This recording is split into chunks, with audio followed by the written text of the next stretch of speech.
So, a fresh new week has arrived, and here on this channel, that means one thing and one thing only. Every weekend, I post an episode of this series we do called Your Take Not Mine, where I turn to you, the viewers, to give me your hottest NBA takes of the week based on what's going on at the time, and I then choose my favorite submissions and discuss them in a video. This week, the NBA Summer League has been stealing a majority of the spotlight, with some of the top young prospects shining in their first taste of NBA action, and there's also been some new progressions on the trade front, so of course we have plenty to discuss. In order to submit your takes, I make a community post on either the day of or the day before the video, similar to the one that you see on your screen now. So if you want a chance to be featured in a future episode, be sure to stay on the lookout for that.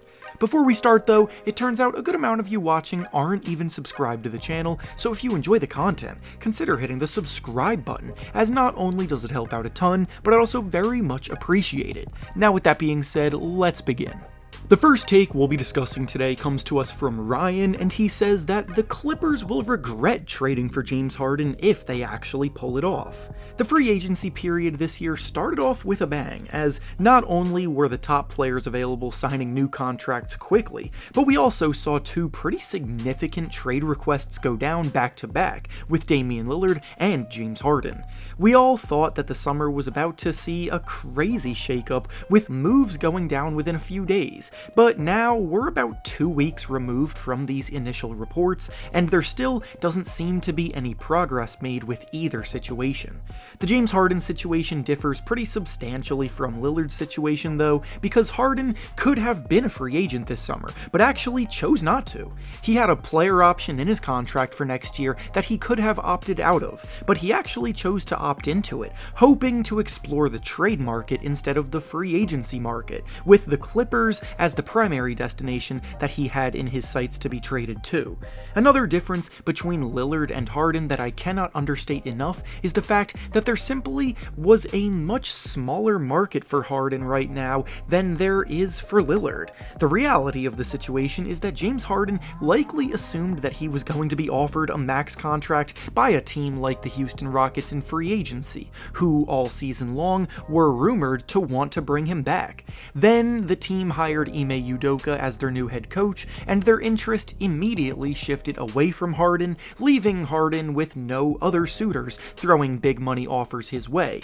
Thus, if no one else was going to offer him a max contract, then the Sixers would be bidding against themselves to offer him big money, and Harden got offended by the fact that they didn't offer him a max contract, so it resulted in him requesting a trade. With the Clippers though, I don't even know if they're that motivated to pursue this deal now, because they did just re-sign Russell Westbrook too, and Russell Westbrook and James Harden sharing a backcourt in the year 2023 seems like a recipe for disaster. Two high-usage, inefficient, turnover-prone ball handlers on a team still expected to be led by Paul George and Kawhi Leonard is a very weird situation to try to make work. Another big reason Harden supposedly wants out is because he felt his game was being limited in Philadelphia, apparently. But if he felt like that there, then what does he think is going to happen sharing ball handling duties with Russell Westbrook, while also being pushed down even further in the pecking order scoring-wise behind Kawhi Leonard and Paul George?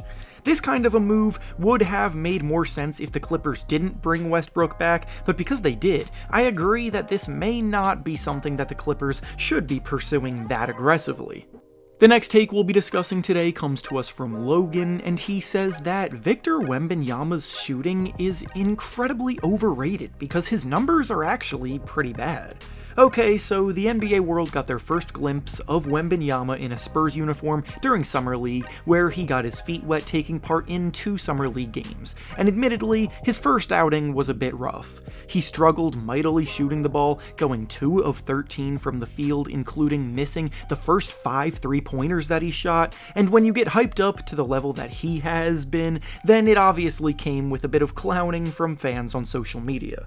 He was being called a bust before he even even played a single regular season game. But then he came out in his second Summer League game and looked much more like the top prospect we all expected, dropping 27 points, shooting it well, and looking much more comfortable.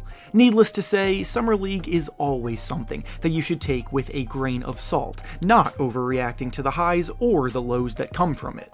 With that said though, anyone expecting Wembanyama to be an elite shooter of the ball was always going to be disappointed, because that kind of hope was just misguided.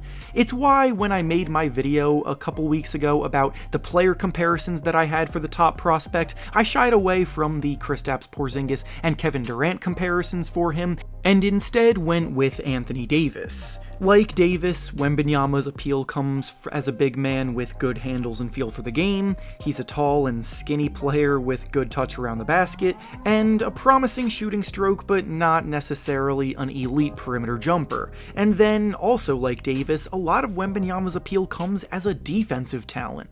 So to summarize, yeah, Wembanyama's shooting might be a bit overrated by the average fan who sees a 7'4" guy jacking up three-pointers, but that doesn't mean that he's overrated as an overall player, because his biggest strengths are in other areas.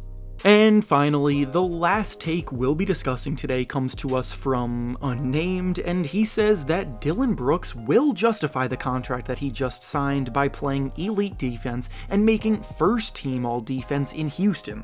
So this last year has been a wild ride in the world of Dillon Brooks. He's always had a bit of an instigator troll reputation, but prior to this season, it wasn't anything that blatant or over the top.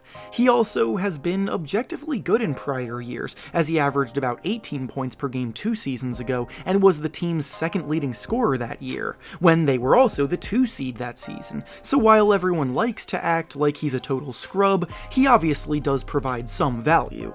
This season though, he took things way too far, and the fact that his production on the court took a big step backwards made it worse for him and even easier to clown on him for it.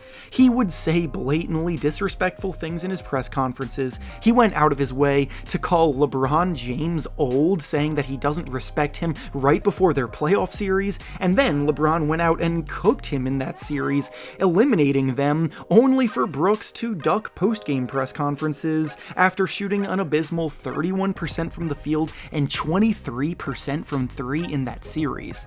I'll be honest, $20 million per year is a lot more than I thought Brooks was going to be paid in free agency. You could have cut that number in half, and I think that would have been much more reasonable for someone with the skill set that he provides. However, with all of that being said, the Rockets were the second worst defensive team in the entire NBA last season, and Brooks can definitely help improve them in that regard.